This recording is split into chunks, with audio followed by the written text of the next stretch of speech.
15 de novembro de 2019. Hoje, feriado nacional, todo mundo gosta, né? Mas o que foi a proclamação da República para se tornar um feriado? Esse vídeo não é só um vídeo sobre a história do Brasil. É um vídeo que pode dizer como podemos salvar o Brasil para os nossos filhos e netos.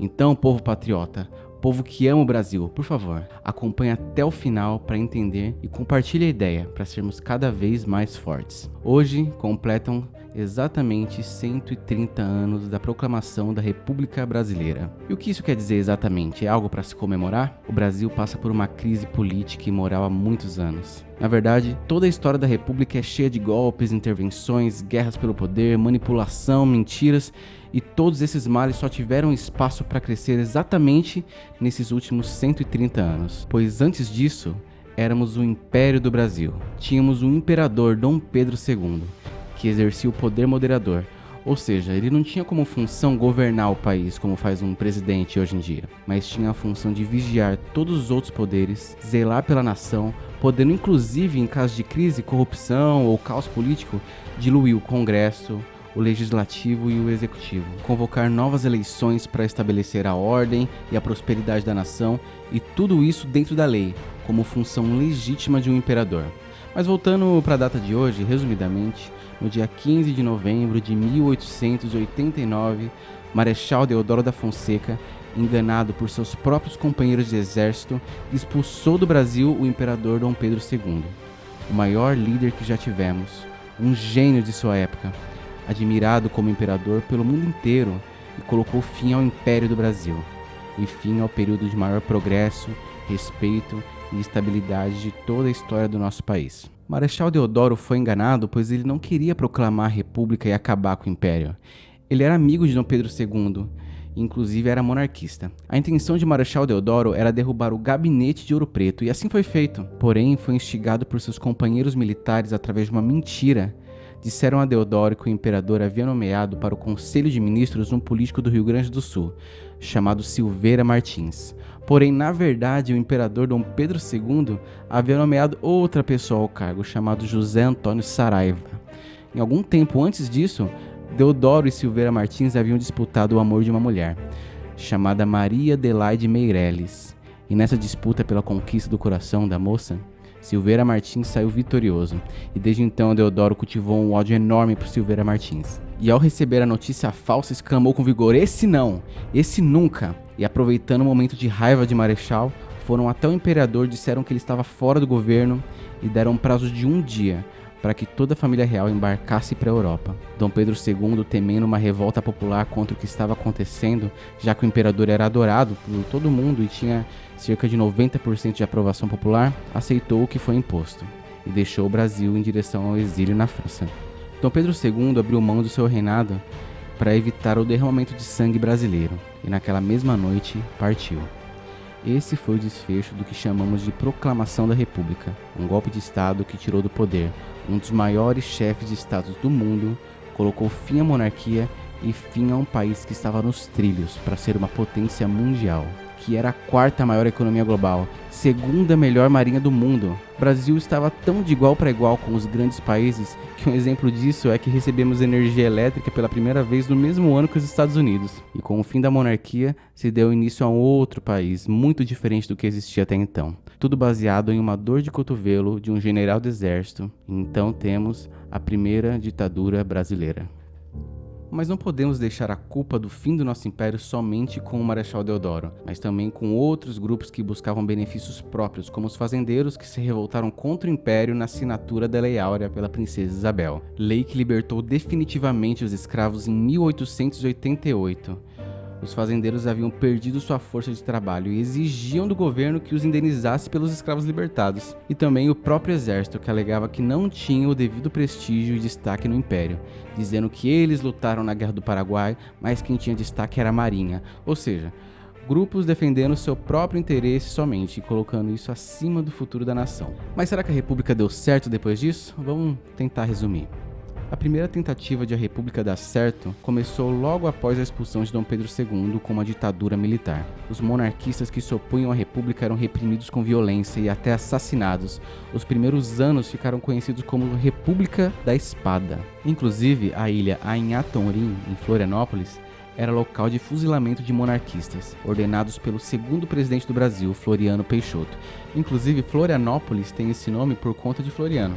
Após esse período, temos a segunda tentativa da República dar certo. Tivemos a política do café com leite. Saem do poder os militares e, através de um acordo entre velhos fazendeiros poderosos, mais uma vez visando seus próprios interesses, a presidência seria alternada entre o fazendeiro paulista e o mineiro, cada um representando o seu produto, o café e o leite. Dessa forma, teriam a certeza de que mais ninguém, entre aspas, atrapalharia seus negócios, como fez a princesa Isabel, filha de Dom Pedro II, ao libertar os escravos. Esse acordo durou 36 anos. Foi o período de coronelismo, onde as famílias fazendeiras eram quem definitivamente tinham poder e mandavam no país. E quando se achava que não podia ficar pior, então surge a terceira tentativa da República dar certo. Nossa segunda ditadura com Getúlio Vargas. Esse sim, o verdadeiro fascista brasileiro. Vargas adotou todas as diretrizes fascistas que estavam vigentes na Itália. Centralizou o poder, aumentou o tamanho do Estado, criou sindicatos estatais, promoveu o nacionalismo de uma forma a isolar o Brasil do resto do mundo. Por exemplo, tudo que fosse referência a outros países estava proibido. Nessa época, o clube Palestra Itália teve que mudar seu nome para Palmeiras. Haviam leis proibindo de falar outros idiomas que não fossem português e a repressão era forte. Vargas ficou no poder por 15 anos. Agora, a esse ponto da história, já estamos em 1946, 57 anos após o fim da monarquia. Vargas deixa o poder e agora estamos na quarta tentativa de fazer a República dar certo. Gaspar Dutra entra na presidência, mas logo depois Vargas assume o poder novamente, por mais 4 anos, até que se suicidou, e seguiu-se por mais anos de crise política. Em 1956, pela primeira vez na história da República, o Brasil iria ver um governante diferente dos últimos 22 presidentes, Juscelino Kubitschek. Juscelino governou o Brasil por 5 anos e trouxe um bom desenvolvimento, com investimentos estrangeiros, infraestrutura, geração de energia, e fechou sua história com a construção de Brasília. O governo foi bem avaliado, porém deixou uma dívida gigante para o próximo governante, Jânio Quadros. E Jânio, assim como quase todos os seus antecessores, era adepto de um Estado intervencionista, que quer controlar tudo, que diz o que uma pessoa deve ou não fazer, como por exemplo quando proibiu o uso de biquínis na praia, entre outros autoritarismos disfarçados. Jânio, mesmo no auge da Guerra Fria, estreitava laços com países abertamente comunistas e genocidas, como a União Soviética, Cuba, China, e até condecorou o assassino, o ditador Che Guevara, com a maior honraria brasileira, a Ordem do Cruzeiro do Sul. Jânio também cedeu às pressões do FMI e propositalmente desvalorizou a própria moeda e aumentou o custo de vida no Brasil para se adaptar aos padrões que precisava para conseguir os empréstimos, que iriam diminuir o rombo deixado por Juscelino Kubitschek. Após a renúncia de Jânio, seu vice João Goulart assumiu a presidência e se aproximou mais ainda dos países comunistas. Goulart estava prestes a implementar o socialismo no Brasil. E seu discurso na Central do Brasil em 1964 foi a gota d'água para os militares e para o Congresso, que entenderam as falas de reforma agrária e da sociedade como uma ameaça comunista, tendo em vista os recentes fatos que tinham acontecido, e apontavam para o socialismo. Após isso, o Brasil vive sua quinta tentativa de fazer a República dar certo, e também a sua terceira ditadura, a dos militares novamente. O Congresso depôs João Goulart, e o general Humberto Castelo Branco assume a presidência, prometendo governar por apenas 6 meses, recuperar a ordem e convocar uma nova eleição. Mas depois dele, mais 4 militares assumiram o governo do Brasil, durante 20 anos. Durante esse tempo, o Brasil viveu uma verdadeira guerra civil. De um lado os militares, de outros comunistas armados em busca do poder. E nessa guerra, medidas que realmente atingiram o patamar de ditaduras foram tomadas, como o famoso AI-5, que fechou assembleias legislativas, o Congresso, o Judiciário, tomando para o presidente quase que um poder absoluto. Os comunistas, vendo que não venceriam a batalha armada, partiram para o plano B e começaram a ocupar espaços nas faculdades, nos jornais, na cultura e em todos os ramos do Brasil, para implantar a sua ideologia socialista de dentro para fora. Colhemos até hoje em dia os resultados desse enraizamento dos comunistas nas nossas instituições.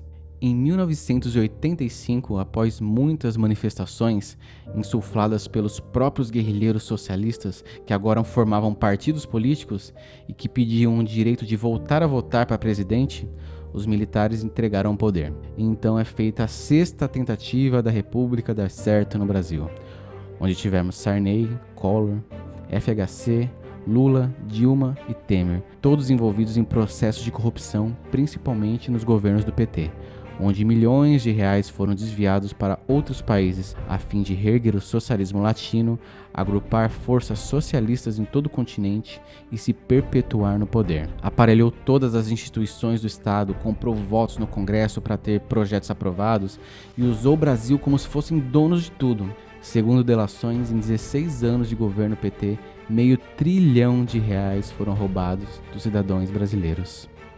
E atualmente, por fim, temos Jair Bolsonaro. Para finalizar a história, vemos que o Brasil só piorou nos últimos 130 anos. Tivemos mortes, mentiras, golpes, ditaduras e enganação. Tivemos 6 constituições republicanas, uma média de uma nova a cada 20 anos. E no Império, uma única constituição regeu o Brasil por 67 anos. Se caso naquele fatídico dia Marechal Deodoro não tivesse expulsado Dom Pedro II e acabado com a monarquia, com certeza estaríamos em outro patamar. Seríamos um país de primeiro mundo, lado a lado com Estados Unidos e China, no pódio das melhores potências mundiais.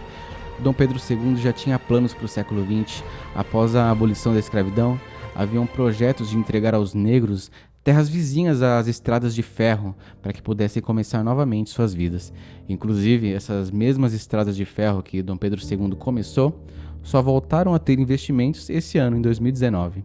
Caso a monarquia não tivesse sido expulsa de suas terras, a princesa Isabel iria assumir como imperatriz após a morte de seu pai, e teríamos um reinado bem voltado para questões sociais, onde toda essa herança de miséria que temos hoje com certeza seriam muito, mas muito menores. Também não teríamos golpes ou ditaduras, pois os imperadores têm seu poder moderador para manter a nação em ordem. Não haveriam aventureiros na política buscando vantagens próprias somente, muito menos buscando implantar regimes terroristas. Imagine um imperador nos dias de hoje, podendo caçar ministros e dissolver o STF, seja por atividades ilícitas ou por desestabilizar a ordem do país. O imperador unifica o país, o imperador é a representação viva da nação e o segurança supremo de todo o povo contra os maus governantes e a desordem. Em 130 anos de república, a monarquia foi propositalmente sufocada, seja nas histórias ou na lei, pois até 1988 era proibido pela Constituição de se promover a monarquia, de haver reuniões de grupos monárquicos. Com certeza você já ouviu aquela história que o verde da nossa bandeira representa as matas e o amarelo representa o ouro, não é? Essa história é o maior exemplo de como todo o sistema republicano não quer nunca que você saiba o que foi a monarquia. Quando Dom Pedro I declarou nossa independência de Portugal em 1822, foi desenhada a primeira bandeira do Brasil, onde o verde representava a bandeira da família real de Bragança, família de Dom Pedro I, e o losango amarelo, a bandeira da família real Habsburgo, família da esposa de Dom Pedro I, a imperatriz Leopoldina, e ao centro, o brasão do Império. Em 2 oportunidades houveram possibilidades do Brasil voltar a ser monarquia. Em 1893, Silveira Martins, aquele que disseram para o Deodoro que ia ser chefe do Conselho de Ministros, ele pediu à princesa Isabel, que estava lá no exílio, que enviasse o seu filho Pedro de Alcântara para ser aclamado Dom Pedro III e lutar contra os militares republicanos para restaurar o trono.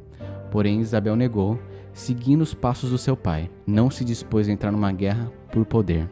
E em 1985, antes dos militares entregarem o poder ao fim do regime militar, o próprio presidente João Figueiredo procurou Dom Pedro Henrique, neto da princesa Isabel, e propôs restaurar a monarquia quando eles entregassem o poder. Dom Pedro Henrique também negou.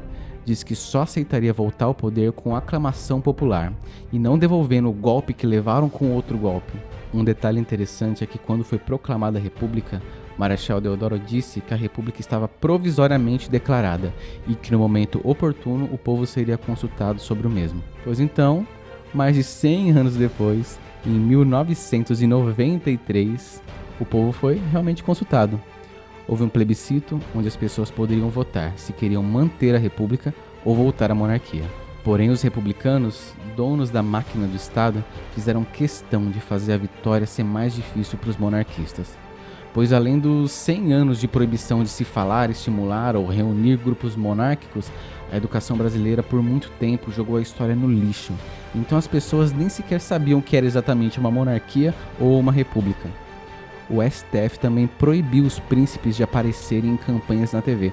Ou seja, as pessoas nem puderam conhecer a cara da pessoa que seria o imperador caso a monarquia ganhasse. As cédulas de votação foram feitas para confundir as pessoas, tendo 4 opções a se marcar. E por fim, adiaram repentinamente em 6 meses o plebiscito. Mesmo assim, a monarquia na época teve 13% dos votos.